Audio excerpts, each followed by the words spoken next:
اسلام کے کیلنڈر کے کتنے مہینے ہیں؟ زور سے کہو کتنے؟ انگریز کے کیلنڈر کے کتنے مہینے؟ ہندو کے کیلنڈر کے کتنے مہینے؟ جاپانی قوم، تھائی قوم، جتنی قوموں نے کیلنڈر بنائے، ہر قوم کے کیلنڈر کے سال کے 12 مہینے، اسلامی کیلنڈر کے 12 مہینے، اور یہ 12 مہینے اسلامی کیلنڈر کے قرآن کہتا ہے اللہ نے بنائے، بندوں نے نہیں بنائے۔ کس نے بنائے؟ سورہ توبہ 10ویں سپارے میں ان عدت الشہور، بے شک مہینوں کی گنتی، عند اللہ، اللہ کے ہاں، 12 شہرن، 12 مہینے، فی کتاب اللہ، اللہ کے علم میں ہے، یوم خلق السماوات والارض، جس دن اللہ نے زمین و آسمان کو بنایا، اللہ پاک نے اس دن 12 مہینے بنا دیے تھے۔ ان 12 مہینوں میں 4 مہینے عزت والے ہیں۔ کتنے؟ 4 مہینے، زور سے 4 مہینے، یہ بھی اللہ نے بنائے۔ کس نے بنائے؟ عزت والے مہینے کس نے بنائے؟ یہ اللہ قرآن میں کہہ رہا ہے میں نے بنائے۔ کس نے بنائے؟ اب ان 4 مہینوں میں کون کون سے مہینے ہیں جو عزت والے ہیں؟ رجب، زور سے کو کیا؟ رجب، ذی القعدہ، ذی الحجہ، محرم۔ رجب، ذی القعدہ، ذی الحجہ، محرم۔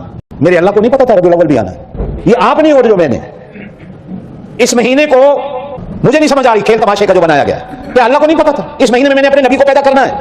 اللہ پاک ان 4 عزت والے مہینوں میں اس مہینے کی بھی گنتی کر دیتے۔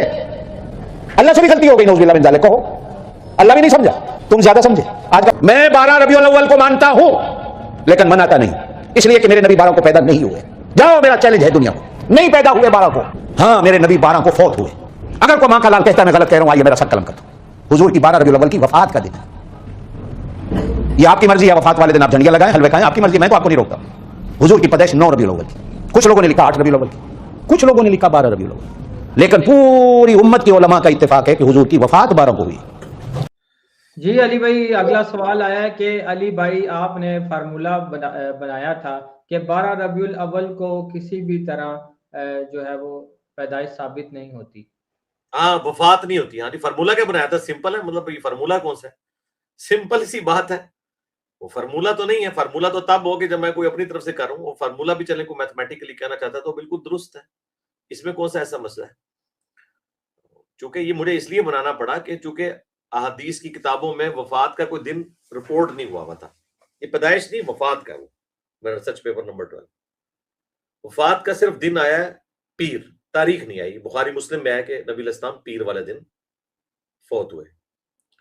مہینہ دلائل النبوہ کے اندر ربیع الاول کا ہے، اجماع ہے کہ ربیع الاول کا مہینہ تھا، وہ دن نہیں رپورٹ ہوا۔ اس زمانے میں یہ چیزیں نہیں رکھی۔ لوگ کہتے ہیں جی یہ کس طرح ہو سکتا ہے؟ ہو سکتا ہے بھائی، آپ کے جو بوڑھے بوڑھے لوگ ہیں جو 80 پلس ہیں، ذرا ان سے تاریخ پیدائش ان کی پوچھے تو انہیں تاریخ پیدائش پتہ ہی نہیں ہوگی۔ تو پہلے یہ چیزیں اس طرح مینٹین نہیں ہوتی تھی۔ تو وہ میں نے پھر ثابت کیا تھا کہ دیکھیں بخاری مسلم میں جب موجود ہے کہ آپ پیر کو فوت ہوئے، اور اس پہ بھی اجماع ہے کہ 11 ہجری میں فوت ہوئے، اور اس پہ بھی اجماع ہے کہ نبی علیہ السلام نے اپنا پہلا اور آخری حج 10 ہجری میں کیا، ذوالحجہ میں، اور بخاری مسلم میں آیا کہ یوم عرفہ یعنی 9 ذوالحجہ کو جمعے کا دن تھا۔ تو ذوالحجہ کے بعد محرم آئی، اس کے بعد سفر اور ربیع الاول میں آپ کی ڈیتھ ہو گئی۔ ٹوٹل 3 مہینے بیچ میں انوالو ہو رہے ہیں، محرم، سفر اور ربیع الاول۔ تینوں مہینے 30 کے رکھ لیں، تینوں 29 کے رکھ لیں، 2 29 1 30، 2 30 1 29، یہ 4 پاسبلٹیز بنتی ہیں، اس کے علاوہ کوئی پاسبلٹی نہیں ہے۔ اور آپ جمعے والے دن یوم عرفہ یعنی 9 ذوالحجہ کو جمعہ تھا، 10 ذوالحجہ کو ہفتہ، 11 ذوالحجہ کو اتوار، 12 ذوالحجہ کو سوموار، یوں گننا شروع کریں، ربیع الاول کے مہینے تک پہنچے، اور بیچ میں جتنے مہینے ہیں وہ چاہے تینوں 30 کے رکھ لیں، تینوں 29 کے، 2 29 1 30، 2 30 1 29، کوئی بھی پاسبلٹی بنائیں، 12 ربیع الاول والے دن سوموار آتی ہی نہیں ہے، یا وہ 12 ربیع الاول آتی ہے اتوار کو، یا آتی ہے جمعرات کو، یا آتی ہے وہ بدھ کو یا منگل کو، منڈے والے دن نہیں آتی۔ تو بخاری مسلم تو بتا رہا ہے کہ منڈے والے دن ہے۔ تو اس لیے میں نے ایک سمپل فارمولہ دیا تھا، اور وہ الحمدللہ کام کر گیا ہوا ہے اللہ کے فضل سے۔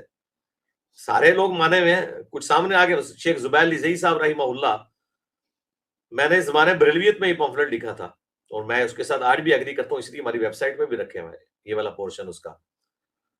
2001 میں نے پمفلٹ لکھا تھا، 2001 میں 12 ربیع الاول آئی تھی 5 جون کو،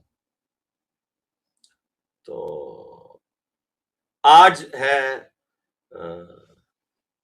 8 اکتوبر 2022، یعنی میں بات کر رہا ہوں 8 سے 21 سال پہلے کی۔ 21 سال پہلے یہ جون کے مہینے میں تھی، تو اس وقت میں نے وہ پمفلٹ لکھا تھا۔ تو شیخ زبیر صاحب سے جب میری بات ملاقات ہوئی، مجھے کہتے ہیں مجھے بھی اہل حدیثوں نے بھجوایا تھا. تو میں نے کہا آپ نے جواب کیوں نہیں دیا؟ کہتے جواب کیا دیتا، صحیح لکھا ہوا تھا. اسی لیے انہوں نے جو فضائل درود السلام کی کتاب کا ترجمہ کیا نا امام قاضی اسماعیل کی، اس کتاب کے اینڈ پہ انہوں نے نبی الاسلام کی بایوگرافی میں لکھا ہے کہ نبی الاسلام ربیع الاول کے مہینے میں پیر کے دن فوت ہوئے. 12 ربیع الاول نہیں لکھا. حالانکہ یہ سارا تماشا اہل حدیث وہابی اور وہابی دیوبندیوں نے مچایا ہوا ہے کہ 12 ربیع الاول وفات ہے، لیکن جو ان کے سب سے بڑے محدث ہیں ان کی جرت نہیں ہوئی، انہیں پتا تھا کہ یہ غلط ہے. نہیں ہے، پیدائش کا دن جو ہے وہ 12 ربیع الاول ہے. وہ میں نے بتایا اصول الکافی میں 110 نمبر چیپٹر میں موجود ہے، رسول اللہ کی پیدائش والے چیپٹر میں. اور دلائل النبوہ امام بیہقی کی کتاب میں شروع ہی میں روایت ہے، 4 نمبر روایت نبی الاسلام کے پیدائش کے حوالے سے جو چیپٹر ہے. محمد بن اسحاق انس بن مالک کے شاگرد ہیں، ان کا قول ہے. یہ قریب ترین یہی چیز ملتی ہے، چونکہ تابعی ہیں اور انس بن مالک کے شاگرد ہیں، اس سے قریب ترین چیز ہمیں کوئی نہیں ملتی. اور اسی قول کو اختیار کیا پھر محمد بن اسحاق کے اس قول کو امام بیہقی نے لیا، جو سیرت ابن اسحاق سے لیا اور سیرت ابن ہشام میں بھی موجود ہے. الحمدللہ ڈاکٹر ذاکر نائک نے تو ہندوؤں کی کتابوں سے کلکی پرانا سے 12 ربیع الاول ثابت کیا ہے کہ بہار کے مہینے کے دوسرے شے کی دوسری تاریخ، اور ربیع کہتے ہی بہار کو ہے. جی نیکسٹ.